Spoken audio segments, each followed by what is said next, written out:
Bismillahirrahmanirrahim. Now the topic of discussion is HIV. HIV CD4 positive TH1 cells को kill करता है या CD4 positive TH1 lymphocytes को kill करता है। HIV इन्फेक्ट करता है या किल करता है या डिस्ट्रॉय करता है CD4 सेल्स को। CD4 पॉजिटिव सेल्स को डिस्ट्रॉय करके हमारी इम्यूनिटी को कम कर देता है। अब HIV की इन्फेक्शन की वजह से CD4 काउंट जो होता है वो कम होना स्टार्ट हो जाता है क्योंकि ये CD4 को इन्फेक्ट करता है। और CD4 काउंट जो होता है वो 3,50,000 into 10 to raise power 350 into 10 to raise power 6 पर लीटर से कम हो जाता है। अगर 350 इंटू 10 टू रेस पावर 6 से कम हो जाए तो फिर आपने एंटी रेट्रोवायरल थेरेपी स्टार्ट करनी होती है। जो HIV का लॉन्गेस्ट फेज़ होता है ना, जिसमें कोई सिम्टम्स भी नहीं आते हैं, वो इसका लेटेंट फेज़ होता है। और HIV का लॉन्गेस्ट इंक्यूबेशन पीरियड होता है। और HIV की मॉनिटरिंग के लिए हम CD4 काउंट ही कराते हैं। इंक्रीज रिस्क होता है B cell non Hodgkin lymphoma का और साथ हॉजकिन लिम्फोमा का भी HIV वाले पेशेंट्स में। HIV पॉजिटिव पेशेंट्स के अंदर नॉन हॉजकिन लिम्फोमा की बी सेल टाइप हो सकती है, हॉजकिन लिम्फोमा हो सकता है। इसका लॉन्गेस्ट इंक्यूबेशन पीरियड होता है। लेटेंट फेज़ के अंदर इसका लॉन्गेस्ट फेज़ होता है, लेटेंट फेज़ जिसमें कोई सिम्टम्स भी शो नहीं करता है। CD4 सेल्स को ये अफेक्ट करता है, डिस्ट्रॉय करता है। CD4 काउंट हमारा कम हो जाता है और जब CD4 count 350 into 10 to raise power 6 से कम हो जाए, 6 पर लीटर से कम हो जाए, तो फिर हमने एंटी रेट्रोवायरल थेरेपी स्टार्ट कर देनी होती है। अब HIV की वजह से ही एड्स डेवलप हो जाता है। एड्स एक्वायर्ड इम्यूनोडेफिशिएंसी सिंड्रोम होता है, जिसमें आपका CD4 काउंट इतना कम हो जाता है कि 200 पर क्यूबिक मिलीमीटर से भी कम हो जाता है CD4 काउंट। और पेशेंट सिनेरियो में दिया होगा कि एक यंग गर्ल थी और उसको जनरलाइज्ड लिम्फ एडिनोपैथी हो गई है। CD4 काउंट नॉर्मली जो होता है ना हमारा 500 से लेके 1000 पर क्यूबिक मिलीमीटर होता है, या 500 से लेके 1500 पर क्यूबिक मिलीमीटर होता है। लेकिन एड्स वाले पेशेंट्स के अंदर CD4 काउंट 200 पर क्यूबिक मिलीमीटर से कम हो जाता है। एड्स मदर से फीटस में ट्रांसमिट हो जाता है। प्रिजम्पटिव टेस्ट इसका एलाइजा होता है, लेकिन जो कन्फर्मेटरी टेस्ट है वो इसका वेस्टर्न ब्लॉट टेस्ट है। वायरल लोड को चेक करने के लिए हम PCR कराते हैं और नियोनेट्स के अंदर भी हम PCR कराते हैं। HIV का हॉलमार्क होता है कि प्रोलिफरेशन होती है वायरस की T सेल्स के अंदर। HIV ह्यूमन इम्यूनोडेफिशिएंसी वायरस जो होता है ये T सेल्स के अंदर प्रोलिफरेट करता है, क्योंकि ये CD4 पॉजिटिव जो T सेल्स होते हैं उसके अंदर प्रोलिफरेट करेगा, CD4 काउंट कम कर देता है। एड्स में CD4 काउंट 200 से भी कम हो जाता है, 200 पर क्यूबिक मिलीमीटर से भी कम हो जाता है। नॉर्मल जो CD4 काउंट होता है वो 500 से 1500 क्यूबिक मिलीमीटर होता है। और एड्स जो होता है वो मदर से फीटस में भी ट्रांसमिट हो जाता है। इसका प्रिजम्पटिव टेस्ट एलाइजा होता है, confirmatory test western blot test है। वायरल लोड के लिए भी PCR कराते हैं और नियोनेट्स में भी PCR कराते हैं। अब अगर CD4 काउंट 500 क्यूबिक मिलीमीटर से कम हो रहा है तो पेशेंट को ऑरल थ्रश हो सकता है कैंडिडा एल्बिकन्स की वजह से, ऑरल हेरी प्लेकिया ल्यूकोप्लेकिया हो सकता है एप्स्टेन बार वायरस की वजह से, Kaposi sarcoma human hepatitis A virus की वजह से होता है, स्क्वामस सेल कार्सिनोमा या cervical cancer human papilloma virus की वजह से हो सकता है। ज़िडोवुडीन को हम HIV वाले पेशेंट्स के अंदर यूज़ करते हैं। HIV सीरो पॉजिटिव के अंदर आपने रिपीट, अगर सीरो पॉजिटिव आया तो आपने टेस्ट को रिपीट करना है विद अदर मेथड्स। अब जो लार्ज बी सेल लिम्फोमा होता है तो उसमें हमने एंटीबॉडीज हमें HIV के अगेंस्ट हमने देखनी होती हैं, क्योंकि जो large B cell non Hodgkin lymphoma है वो HIV की वजह से होता है। डेंगू की जब री इन्फेक्शन होती है तो पेशेंट को हेमरेजिक मैनिफेस्टेशंस आती हैं और फीवर हो जाता है। ये डेंगू एक ऐसा वायरस है कि जब उसकी दोबारा से इन्फेक्शन होगी तो पेशेंट को एक बुखार होगा और साथ हेमरेजिक मैनिफेस्टेशन आएगी कि उसको ब्लीडिंग स्टार्ट हो जाएगी। अगर तो अब हम पढ़े थे HIV, अब HIV के अंदर अगर तो CD4 काउंट हमारा 200 पर क्यूबिक मिलीमीटर से कम हो गया, जैसे कि एड्स में भी यही होता है कि आपका 200 क्यूबिक मीटर से CD4 काउंट कम हो जाता है, तो इसमें नीमोसिस्टिस जेरोविकाई या फिर कैरेनाई की इन्फेक्शन होती है। नीमोसिस्टिस जेरोविकाई या कैरेनाई जो होता है ना, ये एक इम्यूनो कॉम्प्रोमाइज पेशेंट्स के अंदर, एड्स वाले पेशेंट्स के अंदर इन्फेक्शन कॉज करता है जब आपका CD4 काउंट 200 पर क्यूबिक मिलीमीटर से कम हो जाता है। ये मोस्ट कॉमन कॉज है इन्फेक्शन की HIV पॉजिटिव वाले पेशेंट्स के अंदर। इसमें इंटरस्टिशियल पल्मनरी फाइब्रोसिस होती है, इंटरस्टिशियल पल्मनरी इन्फिल्ट्रेट्स मिलते हैं बायलैटरली, ग्राउंड ग्लास अपीयरेंस आती है पल्मनरी इन्फिल्ट्रेट्स की चेस्ट एक्सरे के ऊपर। सिल्वर स्टेन हम कराते हैं, हमें सिल्वर स्टेन नज़र आता है जब ब्रोंको एल्वुलर लवाज कराते हैं।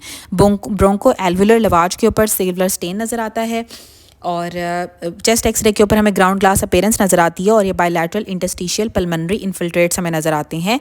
ट्रीटमेंट में हम नीमोसिस्टिस जेरोविका या कैरेना के लिए कोट्राइमोक्साजोल देते हैं या फिर IV पेंटामिडीन देंगे स्वेयर केसेस वाले पेशेंट्स के अंदर, और स्टीरॉइड्स देते हैं अगर पेशेंट हाइपॉक्सिया हो रहा है।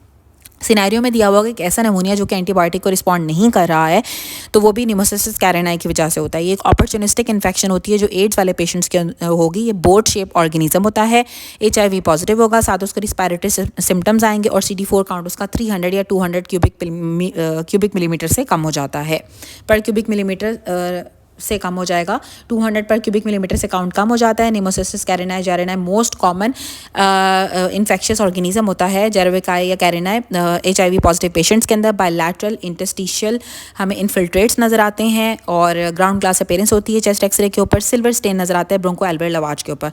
कोर टाइमोक्साजोल टाइमेथ्रोपियम सल्फामेथोक्साजोल इसके ट्रीटमेंट में देते हैं, या फिर अगर रेजिस्टेंट केस होगा तो आप पेंटामिडीन को यूज़ कर सकते हैं, या सिवियर केसेस के अंदर पेंटामिडीन IV यूज़ कर सकते हैं। स्टीरॉइड्स हम यूज़ करते हैं जब हाइपॉक्सिक पेशेंट होगा।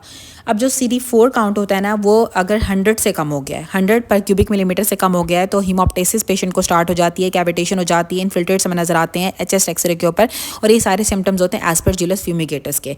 ठीक है, अगर तो 100 से भी कम हो जाए CD4 काउंट तो एस्परजिलस फ्यूमिगेटस इन्फेक्ट करती है और जो है वो हीमोप्टेसिस पेशेंट को मिलती है, कैविटेशन मिलती है और साथ इन्फिल्ट्रेट्स नजर आते हैं। कैंडिडा एल्बिकन्स इसोफेजाइटिस करा देता है। साइटोमेगालो वायरस की वजह से रेटिनाइटिस डेवलप हो जाता है 100 से भी जब कम होगा। क्रिप्टोकोकस नियोफॉर्मेंस जो होती है वो मेनिंजाइटिस करा देती है। टॉक्सोप्लाज्मा गोंडाई की वजह से आपको ब्रेन के अंदर एब्सिस बन जाएगी और क्रिप्टोस्पोरिडियम डायरिया कराता है। 100 से कम हो जाएगा तो हीमोप्टेसिस, कैविटेशन, लंग्स को जो इन्फेक्ट करेगी वो एस्परजिलस फ्यूमिगेटस होती है। आपके एसोफेगस के अंदर इसोफेजाइटिस कराता है, दैट इज कैंडिडा एल्बिकन्स।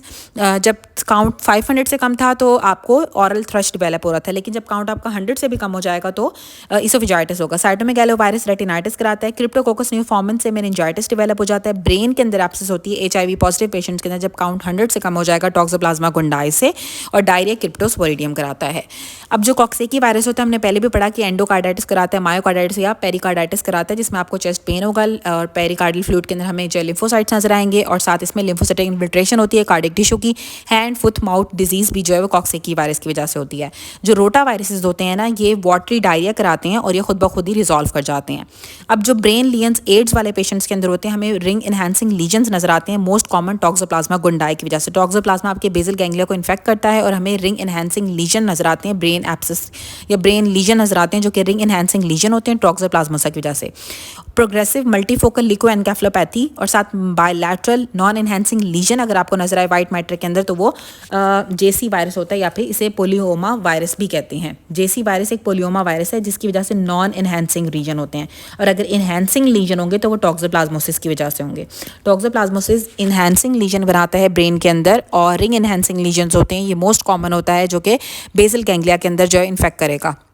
और जो अगर आपको प्रोग्रेसिव मल्टीफोकल ल्यूकोएन्केफेलोपैथी हो रही है, PMLE हो रही है, ठीक है, प्रोग्रेसिव मल्टीफोकल ल्यूकोएन्केफेलोपैथी हो रही है, तो ये JC वायरस की वजह से होती है जो कि पोलियोमा वायरस होता है, और इसमें आपको मल्टीपल और बायलैटरली दोनों तरफ मल्टीपल जो है वो नॉन रिंग एनहांसिंग लीजन नज़र आते हैं।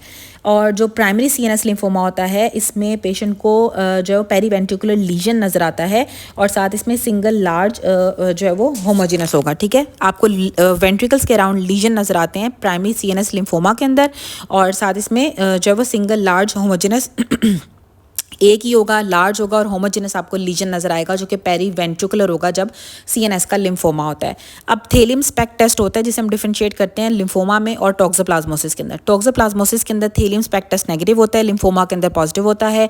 इन्फ्लुएंजा का एनिमल रेजरवॉयर होता है, इन्फ्लुएंजा वायरस का एनिमल रेजरवॉयर होता है। थेलियम स्पेक टेस्ट से हम डिफरेंशिएट करते हैं CNS लिम्फोमा और टॉक्सोप्लाज्मोसिस के अंदर।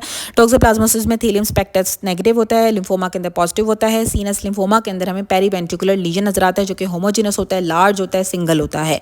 और जो प्रोग्रेसिव मल्टीफोकल ल्यूकोएन्केफेलोपैथी होती है वो JC वायरस की वजह से होती है, जिसमें हमें नॉन रिंग एनहांसिंग लीजन मिलता है, और अगर रिंग एनहांसिंग लीजन होगा ब्रेन के अंदर तो वो टॉक्सोप्लाज्मा की वजह से होगा। रोटा वायरसेस वाटरी डायरिया कराते हैं लेकिन खुद ब खुद रिजॉल्व कर जाते हैं। जो कॉक्सेकी वायरस था वो एंडोकार्डाइटिस, पेरिकार्डाइटिस या मायोकार्डाइटिस कराता है। लिम्फोसिटिक इन्फिल्ट्रेशन हमें नजर आती है कार्डियक टिश्यूज के अंदर, और हैंड फुट माउथ डिजीज भी कॉक्सेकी वायरस की वजह से होती है।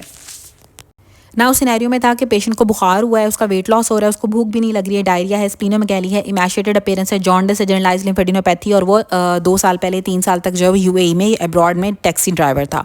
तो ये एड्स का सिनेरियो है। एड्स के अंदर आपको जनरलाइज्ड लिम्फेडिनोपैथी भी हो सकती है, इमैशिएटेड पेशेंट की पर्सन उसको भूख नहीं लगेगी, इमैशिएटेड अपीयरेंस हो जाती है, और साथ स्प्लीनोमेगाली भी हो सकती है, और डायरिया भी हो सकता है, फीवर होगा, वेट लॉस होगा, और टैक्सी ड्राइवर होगा, या कोई अब्रॉड की उसकी हिस्ट्री होगी एक्वायर्ड इम्यूनोडेफिशिएंसी सिंड्रोम में। जो HIV का कंफर्मेटिव टेस्ट होता है बेबीज़ के लिए, न्यूनेट्स के लिए हमने पढ़ा था कि PCR होता है, और वैसे जो कंफर्मेटिव टेस्ट होता है वो वेस्टर्न ब्लॉट टेस्ट होता है, लेकिन न्यूनेट्स के अंदर हम PCR कराते हैं, और वायरल लोड को चेक करने के लिए हम PCR कराते हैं। एडल्ट्स के लिए वेस्टर्न ब्लॉट टेस्ट है, और बच्चों के लिए PCR होता है HIV को कंफर्मेटरी टेस्ट। और 1% हाइपोक्लोराइड को यूज़ करते हैं फ्लोर को डिसइंफेक्ट करने के लिए HIV पॉजिटिव पेशेंट्स के अंदर। और इंस्ट्रूमेंट्स को डिसइंफेक्ट करने के लिए हम 2% ग्लूटाराल्डिहाइड को यूज़ करते हैं। 2% ग्लूटाराल्डिहाइड को यूज़ करते हैं अगर आपने इंस्ट्रूमेंट्स को डिसइंफेक्ट करना हो HIV पॉजिटिव पेशेंट्स के, और अगर आपने फ्लोर को डिसइंफेक्ट करना हो तो 1% हाइपोक्लोराइड को यूज़ करते हैं। क्लोरहेक्सिडीन और अल्कोहल जो होते हैं ना, वो एंटीसेप्टिक स्वैब के अंदर यूज़ किए जाते हैं। जो सर्जिकल स्क्रब होता है और स्किन को स्क्रब करने के लिए, या सर्जिकल स्क्रब में हम क्लोरहेक्सिडीन और अल्कोहल को यूज़ करते हैं। हैंड वॉश जो हम OT में करते हैं वो भी हम क्लोरहेक्सिडीन और अल्कोहल से करते हैं। और HIV रेजिस्टेंट होता है अल्कोहल से। HIV रेजिस्टेंट होता है अल्कोहल से। HIV के ऊपर अल्कोहल का कोई असर नहीं होता है। और क्लोरहेक्सिडीन को यूज़ किया जाता है हैंड वॉशिंग के लिए OT के अंदर, या फिर सर्जिकल स्क्रब की एंटीसेप्टिक करने के लिए, सर्जिकल स्क्रब को एंटीसेप्टिक करने के लिए क्लोरहेक्सिडीन अल्कोहल यूज़ किया जाता है। और स्किन को एंटीसेप्टिक स्किन के लिए हम क्लोरहेक्सिडीन और अल्कोहल को यूज़ करते हैं। 2% ग्लूटाराल्डिहाइड फ्लोर के लिए यूज़ करोगे, फ्लोर के लिए नहीं, इंस्ट्रूमेंट्स के लिए यूज़ करेंगे 2% ग्लूटाराल्डिहाइड को, और फ्लोर के लिए यूज़ करते हैं 1% हाइपोक्लोराइड को अगर HIV पॉजिटिव पेशेंट का आपने OT में ट्रीटमेंट किया है।